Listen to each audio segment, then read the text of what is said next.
Dear Admin, ako nga pala si Marco, 28 years old at isa na ngayong software engineer dito sa Maynila.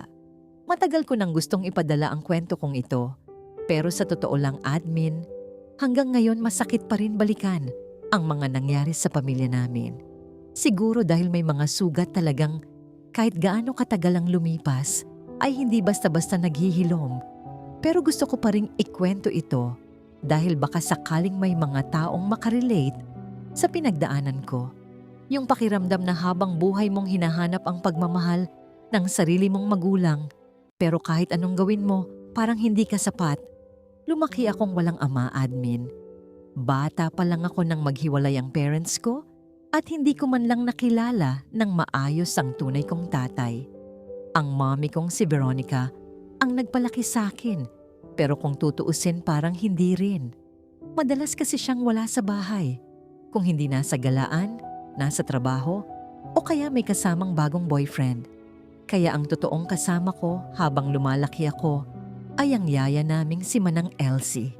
Noong 7 years old ako, doon ipinanganak ang kapatid kong si Ethan. Magkaiba kami ng tatay dahil Amerikano ang naging ama niya. At kahit bata pa ako noon, ramdam ko agad na may malaking pagbabago sa bahay namin simula nang dumating siya. Hindi dahil ayaw ko sa kapatid ko, kundi dahil doon ko unang naramdaman na parang mas espesyal siya sa mata ni Mommy. Mestizo kasi si Ethan. Matangos ang ilong, maputi at kulay brown pa ang buhok. Habang ako simpleng batang Pinoy lang ang itsura. Kapag may bisita sa bahay namin, palaging si Ethan ang ipinagmamalaki ni Mommy. Ang gwapo talaga ng anak kong ito. Mukhang foreigner talaga. Tapos tatawa lang siya habang ako tahimik na nakaupo sa gilid. Pero kahit ganun admin, hindi ko kailanman kinamuhian si Ethan. Sa totoo lang, siya pa nga ang naging dahilan kung bakit kinaya kong mabuhay sa bahay na yon. Kasi habang lumalaki kami, kaming dalawa lang din ang totoong nagkakaintindihan. Sobrang kulit ng batang yon. Kahit 6 years old pa lang siya noon, kung makipag-asaran sa akin, parang kaedad ko lang. Kuya Marco, bakit parang galit na naman mukha mo? Hindi ako galit. Mukha lang talaga akong pogi. Hindi mukha kang tilapia. Tarantado ka Tapos maghahabulan na kami sa buong bahay, habang si Manang Elsie naman tawang-tawa. Minsan nga naiisip ko admin, baka kaya sobrang naging close kami ni Ethan dahil pareho kaming lumaki na kulang sa aruga. Kahit na paborito siya ni Mommy, madalas pa rin naman itong wala. Kaya kaming dalawa talaga ang magkasama sa lahat. Sabay kumain, sabay manood ng movies, sabay matulog sa sala kapag brownout. Isang gabi habang kumakain kami ng fried chicken sa sala, bigla akong napatingin kay Ethan. Ethan, o bakit? Sa tingin mo mahal tayo ni Mommy? Natigilan siya habang ngumunguya. Bakit mo naman natanong? Wala lang. Minsan kasi pakiramdam ko, parang mas gusto niya pang nasa labas kaysa kasama tayo. Tahimik siyang yumuko bago ngumiti. Pero mahal ka nun, kuya. Paano mo nasabi? Kasi kahit papaano, hindi ka naman niya pinapabayaan. Napatawa na lang ako ng mapait. Hindi pagpapabaya ang tawag doon, Ethan. Ang tawag doon, bare minimum. Hindi niya naintindihan sinabi ko noon dahil bata pa siya, pero tumabi siya sa akin at niyakap ako. Okay lang yan, kuya. Andito naman ako. At iyon ang isa sa mga gabing hindi ko malilimutan. Pero nagbago ang lahat nang makilala ni Mommy si Clinton. French national si Clinton at unang beses ko siyang makita. Aaminin kong natuwa ako. Matangkad siya, gwapo at mukhang mayaman. Pero higit sa lahat, mabait siya sa amin ni Ethan. Madalas niya kaming ilibre sa labas. Boys, come, let's eat outside tonight. Tapos tatawa si Ethan habang excited na excited magsuot ng sapatos niya. At dahil doon, umasa ako admin. Umasa akong baka ito na yung pagkakataon na magkakaroon na kami ng totoong pamilya. Noong una, parang masaya talaga ang lahat. Halos araw-araw nasa bahay si Clinton. Lagi silang magkasama ni Mommy. Tapos minsan sumasabay pa siya sa amin maglaro ng video games. Marco, no cheating, okay? Hindi ako nandadaya, Clinton. Kuya, daya ka talaga. Tawanan kaming tatlo habang si Mommy nakatingin lang sa amin na nakangiti. At doon ko unang naramdaman ang pakiramdam na may father figure sa bahay. Pero isang gabi, habang kumakain kami ng dinner, napansin kong seryoso ang mukha ni Mommy. Tahimik lang siya, habang si Clinton naman umiinom ng wine. Mga anak, sabi niya, may importante kaming sasabihin. Nagkatinginan kami ni Ethan. Ano po iyon?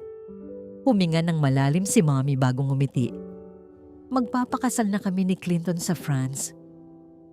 Nanlaki mata ni Ethan. Talaga? Pupunta tayong France? Tumango si Mommy. Sasama kami ni Clinton doon para doon na manirahan. Sa totoo lang, admin, natuwa ako nung una. Kasi ibig sabihin baka finally magkakasama na kami bilang pamilya. Pero ilang segundo lang, biglang nagbago lahat.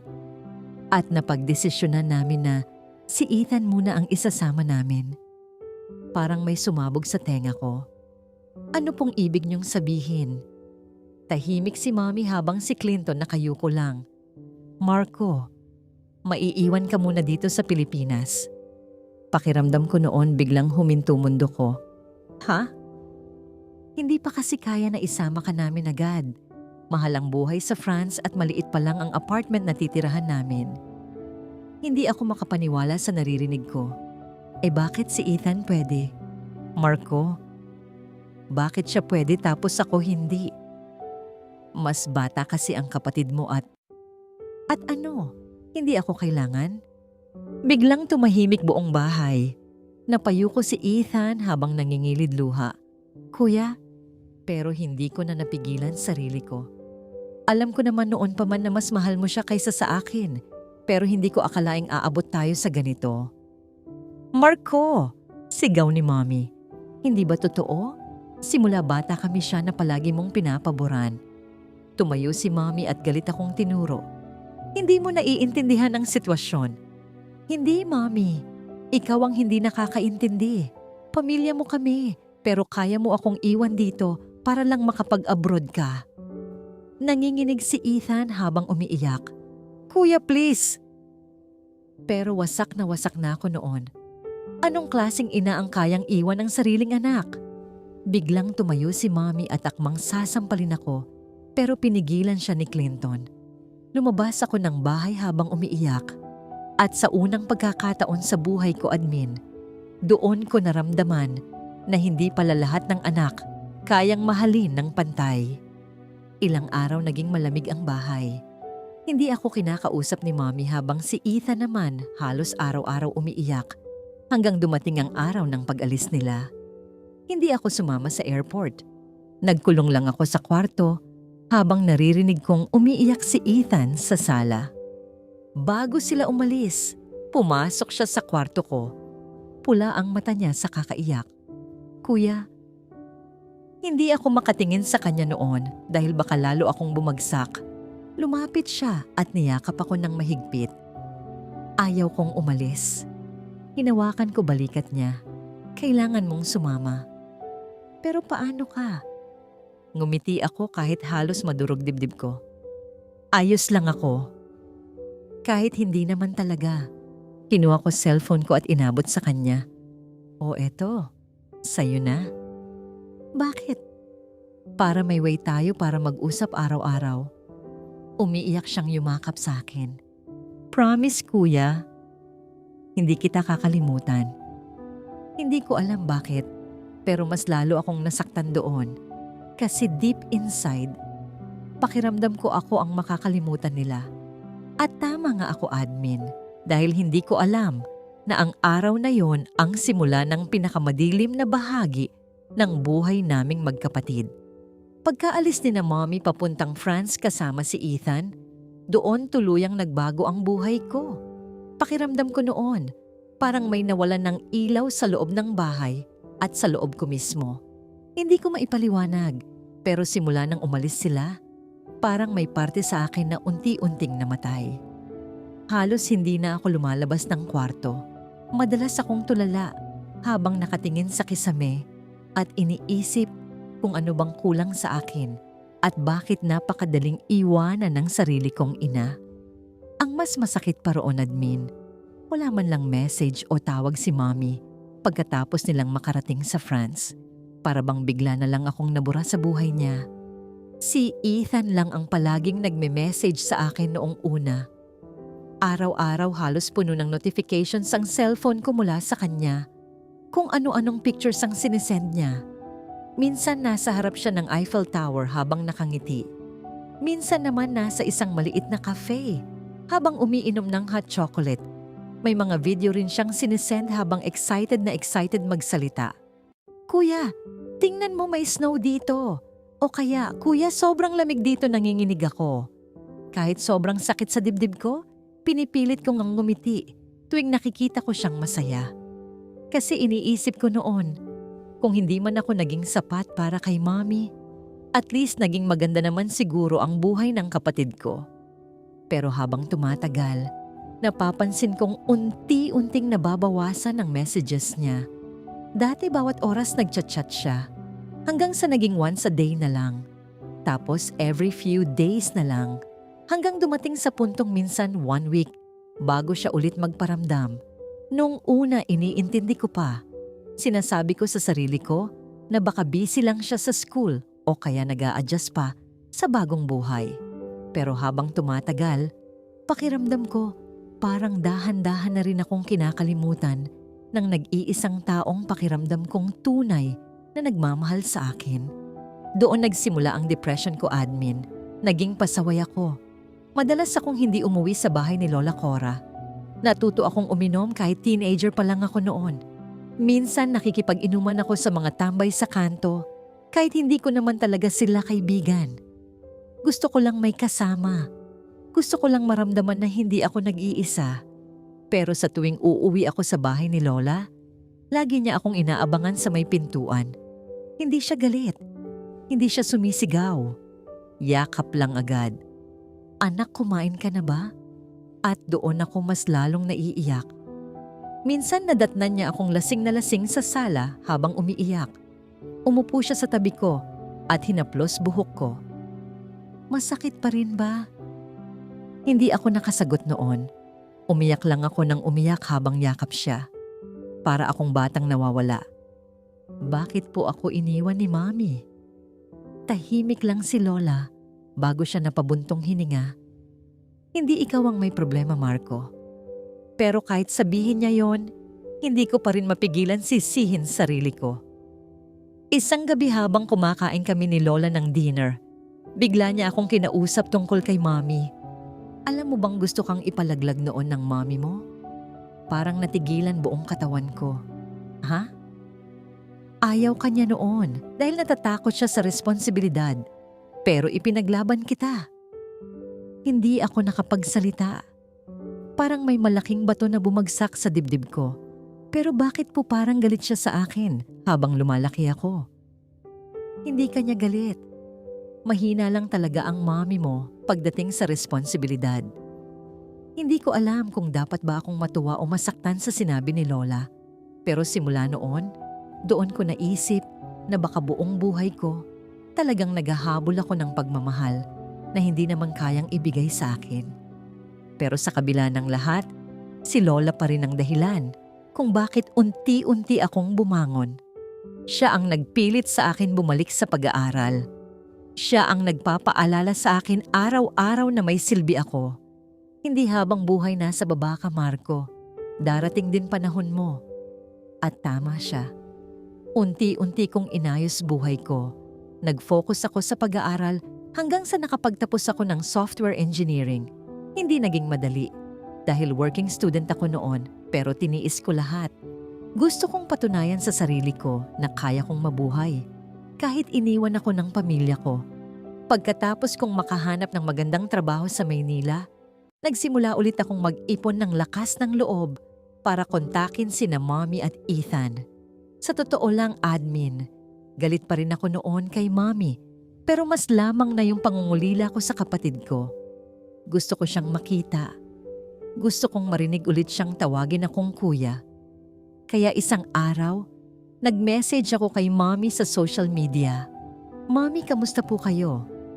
Kinabahan pa ako noon habang hinihintay reply niya, pero wala pang 10 minutes sumagot agad siya. Marco anak, miss na kita. Hindi ko alam pero parang may parte sa puso kong biglang lumambot. Nag-usap kami buong gabi. Humingi siya ng sorry sa mga pagkukulang niya at sinabi niyang gusto niya akong makita. Doon ko unang naisip na baka pwede pa pala kaming maging pamilya ulit. Tinanong ko siya kung pwede akong bumisita sa France at sobrang saya niya. Anak, please pumunta ka dito. Miss ka na rin ni Ethan. Pagkabasa ko noon halos maiyak ako sa saya. Doon nagsimula ang plano kong pumunta sa France. Nag-ipon ako ng pera para sa visa, plane ticket at hotel. Halos lahat ng savings ko na ilabas ko, pero wala akong pakialam. Ang nasa isip ko lang noon, makikita ko na ulit ang pamilya ko. At matapos ang ilang buwan, na-approve ang tourist visa ko. Hindi ko maipaliwanag yung excitement ko noon habang nasa airport ako. Pakiramdam ko bata ulit akong sabik makita ang pamilya ko pagkatapos ng napakahabang panahon. Pero admin, hindi ko alam na paglapag ko sa France, hindi na pala yun ang Ethan na iniwan ko noon sa Pilipinas. Hindi ko maipaliwanag yung kaba at excitement na nararamdaman ko habang pababa ako ng eroplano sa France. Pakiramdam ko noon, parang after so many years, finally mabubuo na ulit ang pamilya namin. Habang hinihila ko yung maleta ko palabas ng airport, hinahanap agad ng mga mata ko sina Mommy at Ethan. At ilang segundo lang, nakita ko sila. Halos hindi ko agad nakilala si Ethan. Mas matangkad na siya kaysa dati. Mas gumwapo. Mas mukhang foreigner. Pero ang unang tumatak sa akin, admin, hindi yung itsura niya, kundi yung mga mata niya. Parang may lungkot. Parang pagod. Parang may tinatago. Marco, sigaw ni Mommy habang mabilis akong niyayakap. Halos maiyak ako noon habang yakap siya pabalik. Ilang taon ko ring hinintay ang moment na yon. Miss na miss kita, anak. Miss na rin kita, Mommy. Pagkatapos noon agad akong lumingon kay Ethan at hindi ko na napigilan sarili ko. Nilapitan ko siya at mahigpit na niyakap. Grabe ka, ang tangkad mo na. Pero halos walang reaction si Ethan. Yeah, ikaw din. Nabitin ako sa sagot niya, pero pinilit ko pa ring ngumiti. Teka, bakit parang galit ka yata sa akin? Pagod lang, maikli at malamig. Napansin ko rin na hindi na siya masyadong nagtatagalog. Minsan English na siya sumagot, at minsan naman, parang hirap na siyang makipag-usap sa akin. Habang nasa sasakyan kami papunta sa apartment nila, si Mommy halos walang tigil sa kwento, pero si Ethan tahimik lang habang nakatingin sa bintana. Paminsan-minsan sinusubukan kong kausapin siya. Kamusta school mo dito? Okay lang. May friends ka na? Meron. Marunong ka na mag-French? Kaunti. Hanggang dun lang lagi. Hindi ko maintindihan kung bakit parang ilang na ilang siya sa akin. Pagdating namin sa apartment nila, doon ko mas napansin na parang may mali talaga sa bahay nila. Maliit lang yung apartment pero maayos naman. Ang hindi maayos ay yung atmosphere. Tahimik masyado. Mabigat. Parang may tension sa hangin. At noong gabing yon, habang nakahiga ako sa foam sa kwarto ni Ethan, doon ko unang narinig ang sigawan ni na Mommy at Clinton sa kabilang kwarto. Hindi ko maintindihan lahat dahil halo English at French, pero halatang matindi ang away nila. Maya-maya may malakas na kalabog. Napabangon ako agad. Ethan, okay lang ba sila? Tahimik lang siya habang nakatingin sa cellphone niya. Normal na yan. Normal? Hindi na siya sumagot. Kinabukasan, sinubukan kong ilabas siya para kahit papaano magbanding kami. Nilibre ko siya ng pagkain at binilhan ko rin siya ng bagong headphones dahil naalala kong mahilig siya sa music noon. Thanks. Yun lang? Ano bang gusto mong sabihin ko? Natigilan ako. Ethan, ako to. Ano ngayon? Pakiramdam ko noon parang may kutsilyong dahan-dahang tumutusok sa dibdib ko. Hindi ko maintindihan bakit sobrang lamig niya sa akin. Ilang beses kong sinubukang kausapin siya pero parang may malaking pader na nakaharang sa pagitan naming dalawa. Hanggang isang gabi, habang nagliligpit ako ng mga gamit sa kwarto niya, napansin kong manipis lang suot niyang shirt at doon ko nakita may mga pasa sa likod niya, malalaki. Maitim. Parang paulit-ulit na sinaktan, agad akong natigilan. Ethan. Mabilis niyang ibinaba shirt niya. Ano? Anong nangyari sa likod mo? Wala. Huwag mo akong gaguhin. Nakita ko. Marco, tama na. Sino gumawa niyan sa'yo? Tahimik lang siya, lalong uminit ulo ko. Si Clinton ba? Bigla siyang tumayo. Ano bang pakialam mo? Nagulat ako sa sigaw niya. Pakialam ko kasi kapatid kita. Hindi kita kapatid. Parang tumigil mundo ko. Anong sinabi mo? Magkaiba tayo ng tatay, di ba? Hindi tayo totoong magkapatid. Pakiramdam ko noon parang biglang nawalan ng hangin yung kwarto. Ethan, alam mo kung anong masakit. Yung pinangakuan mo akong susunod ka agad noon tapos iniwan mo rin ako. Hindi ko ginusto yon. Pero nangyari pa rin. Nanginginig na siya habang nagsasalita. Alam mo bang ilang taon akong naghintay sa'yo? Tuwing birthday ko umaasa akong darating ka. Tuwing may problema ako iniisip kong susunod ka na. Pero wala ka. Hindi ako makapagsalita. Lahat ng sakit niya ramdam ko sa bawat salitang lumalabas sa bibig niya. Ethan, sorry. Hindi mo alam kung gaano kahirap buhay ko dito? At anong kinalaman ng mga pasa mo? Tahimik siya ilang segundo bago tuluyang bumagsak luha niya. Si Clinton may gawa niyan. Parang may sumabog sa utak ko. Ano? Kapag galit siya, ako binubuntunan niya. Nanlamig buong katawan ko. Alam ba ni Mommy?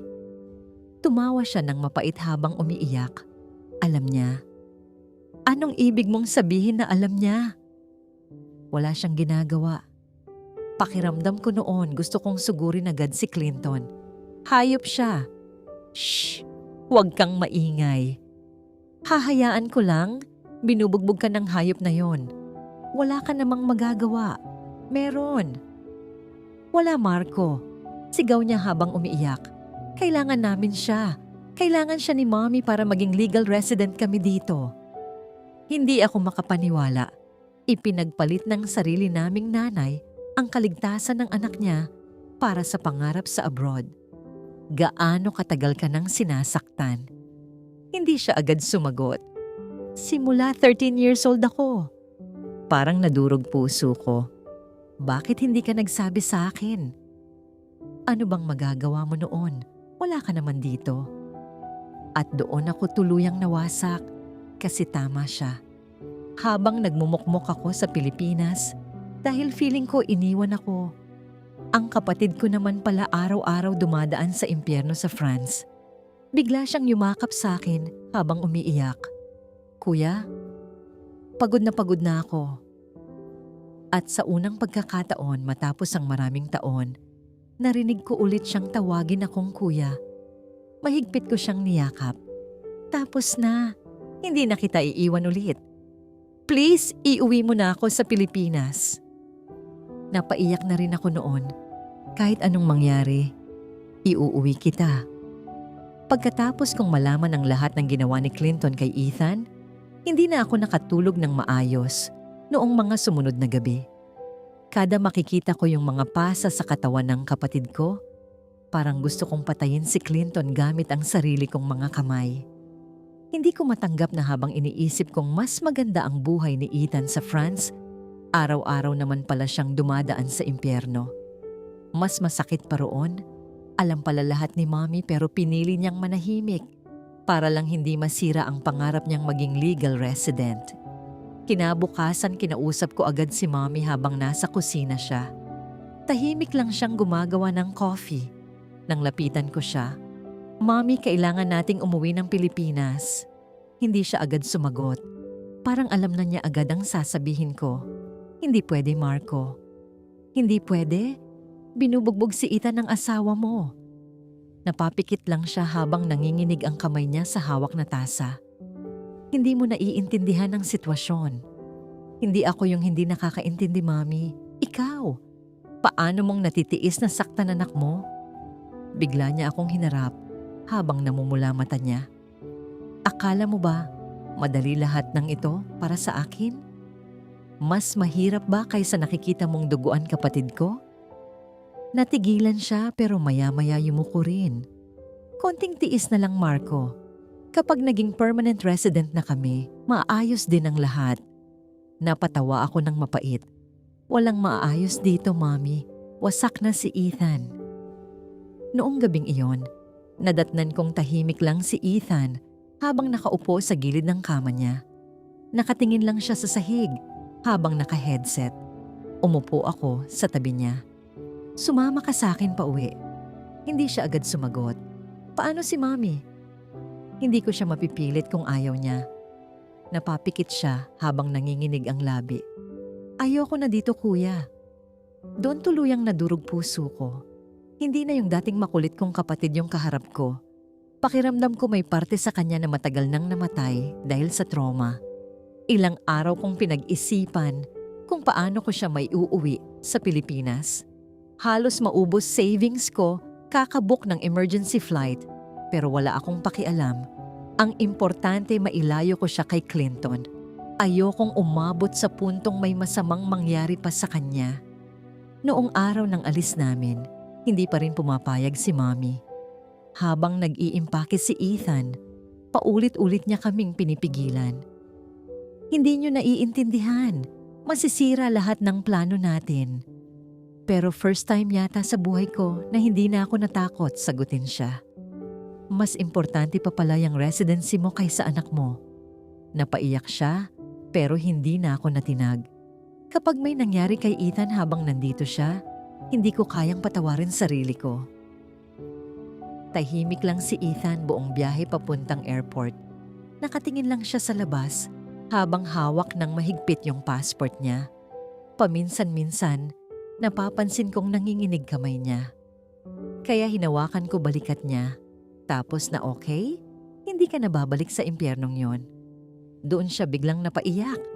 Yung iyak na parang taon niyang kinimkim. Yumakap siya sa akin habang nanginginig. "Kuya, natatakot pa rin ako." Mahigpit ko siyang niyakap pabalik. "Andito na ako." Pagdating namin sa Pilipinas, doon ko unang nakita ulit yung dating Ethan. Hindi agad-agad pero unti-unti siyang gumaan. Noong una hirap siyang matulog. Minsan madaling araw nagigising siya habang hinihingal at pinagpapawisan. May mga pagkakataon ding napapasigaw siya sa gitna ng tulog niya.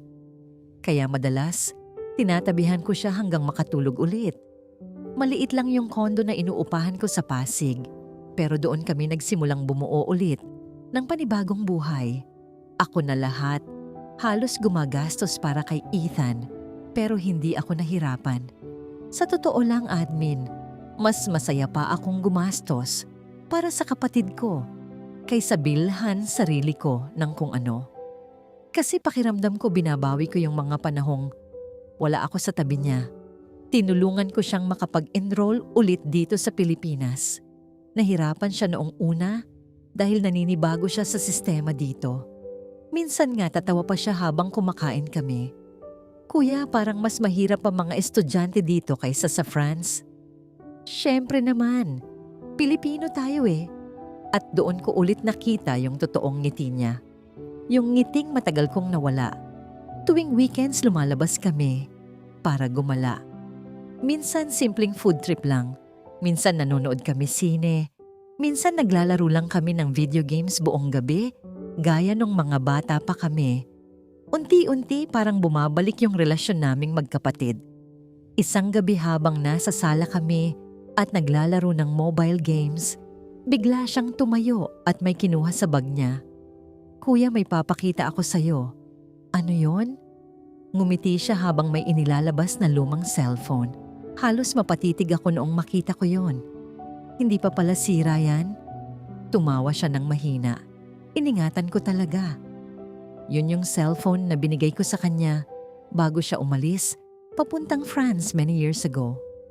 Kahit luma na at basag-basag na yung screen, tinago pa rin niya. "Alam mo kuya, ito lang dahilan kaya feeling ko hindi mo ako iniwan noon." Halos maiyak ako habang hawak yung cellphone.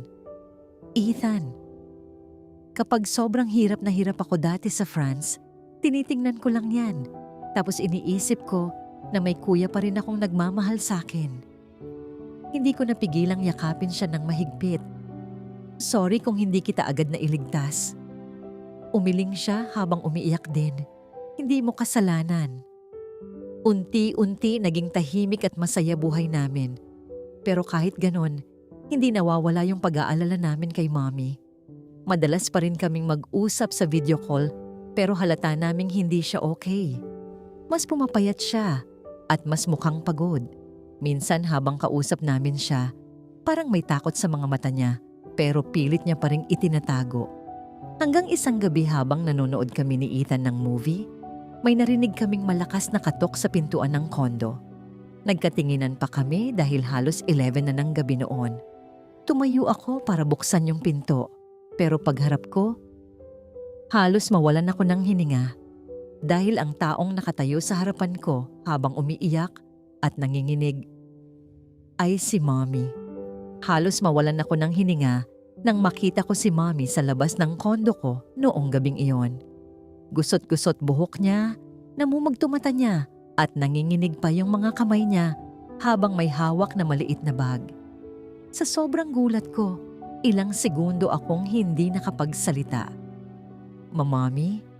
Pagkasabi ko pa lang nun, bigla na siyang napaiyak.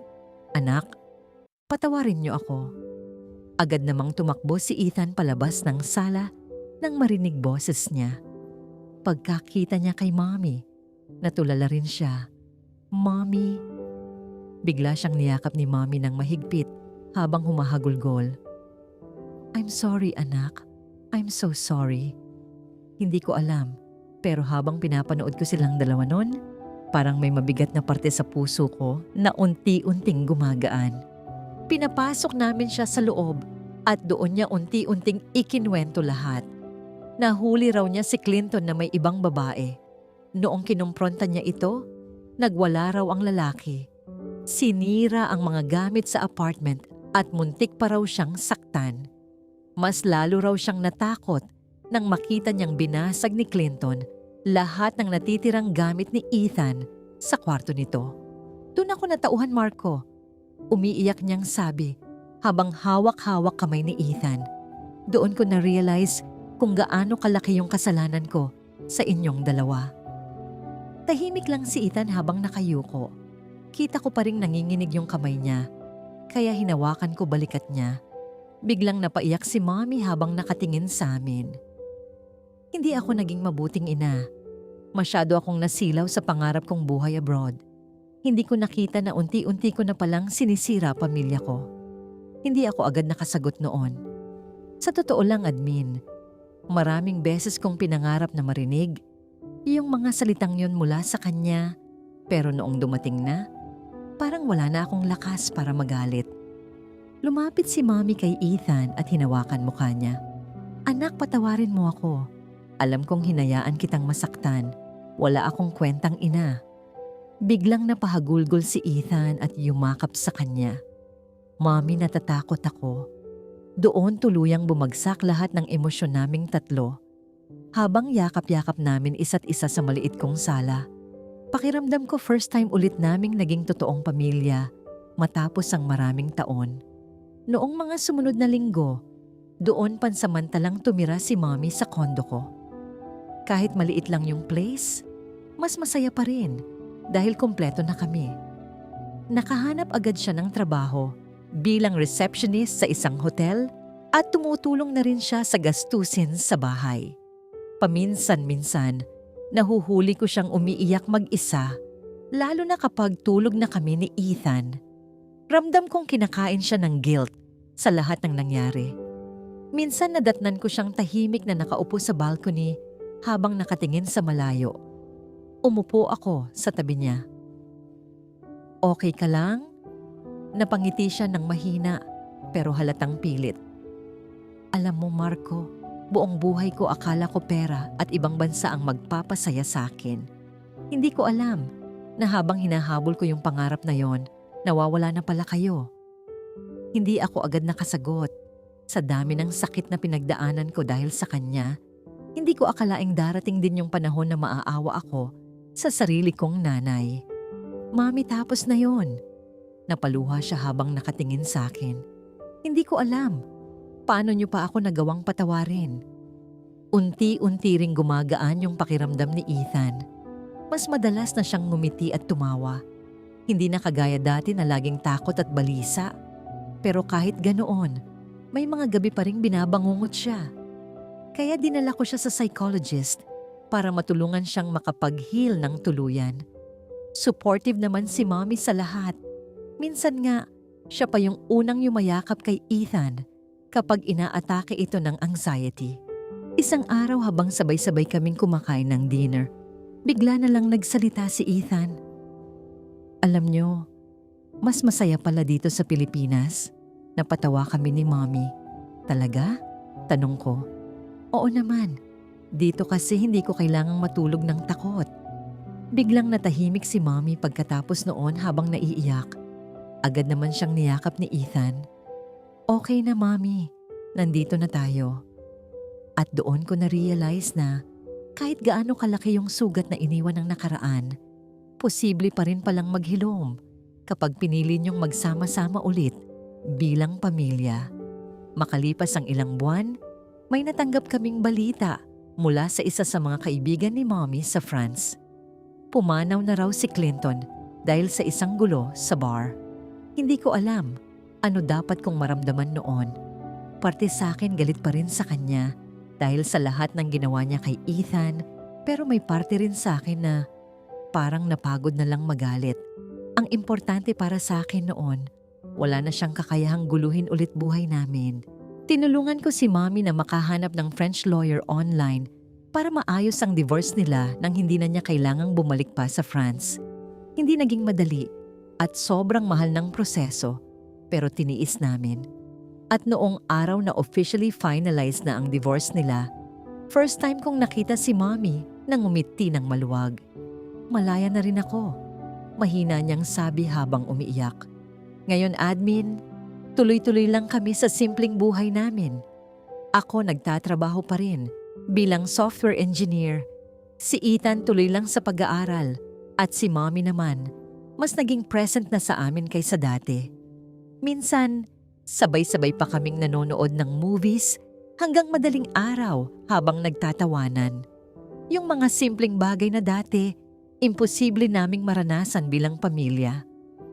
Nag-iipon na rin kami ngayon para makapagpatayo ng maliit na bahay. Hindi man enggrande pero gusto naming doon bumuo ng mga bagong alaala.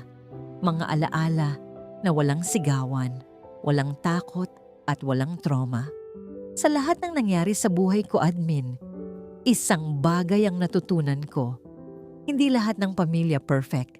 May mga pamilya talagang dudurugin ka muna bago kayo tuluyang mabuo ulit. Pero minsan, kahit gaano kalaki yung sugat ng nakaraan, darating pa rin yung tamang panahon na matututo kayong magpatawad para sa ikapapayapa ng puso nyo. At sa wakas, masasabi ko na rin, pagkatapos ng napakaraming taon ng sakit, takot at pagluha, pamilya na ulit kami. Maraming salamat po. Grabe mga kabayan, napakasakit ng pinagdaanan ni Marco at Ethan sa kwentong ito. Minsan talaga hindi sapat ang magkaroon ng magandang buhay sa ibang bansa kung kapalit naman nito ay kapayapaan ng isip at pagkawasak ng sariling pamilya. At napakalungkot isipin na may mga magulang na sobrang nasilaw sa pangarap na umasenso Kaya hindi na nila napapansin na unti-unti nang nasasaktan ng mga anak nila. Pero sa kabila ng lahat, napakaganda pa rin ang naging ending ng kwento dahil pinili pa rin nilang magpatawad at buuin muli ang pamilyang matagal nang nagkawatak-watak. At saludo talaga ako kay Marco dahil kahit siya mismo ang unang nasaktan at iniwan, siya pa rin ang naging dahilan para mailigtas ang kapatid niya at muling mabuo ang pamilya nila. At kayo mga kabayan, saan niyo pinapanood ang video na ito? Anong bansa kayo ngayon? Comment niyo naman sa baba dahil gustong-gusto naming malaman kung saan-saang parte ng mundo may mga kababayan tayong nakikinig at sumusuporta sa ating mga kwento. At kung gusto niyo pa ng mas matinding OFW story, panoorin niyo rin ang isa pa nating video na pinamagatang Pinay OFW sa Singapore, dumanas ng matinding paghihirap sa amo. Siguradong madadala rin kayo sa emosyon at aral ng kwentong ito. Maraming salamat sa pananatili hanggang sa dulo ng kwentong ito. Kung may kwento rin kayong gustong ilabas, mga liham ng sakripisyo, pangungulila, tagumpay, o pagkatalo bilang OFW, bukas ang channel na ito para sa inyo. Pwede kayong magpadala ng inyong kwento at igagalang namin ang inyong katahimikan at pagkakakilanlan. Thanks for watching and we'll see you in the next video.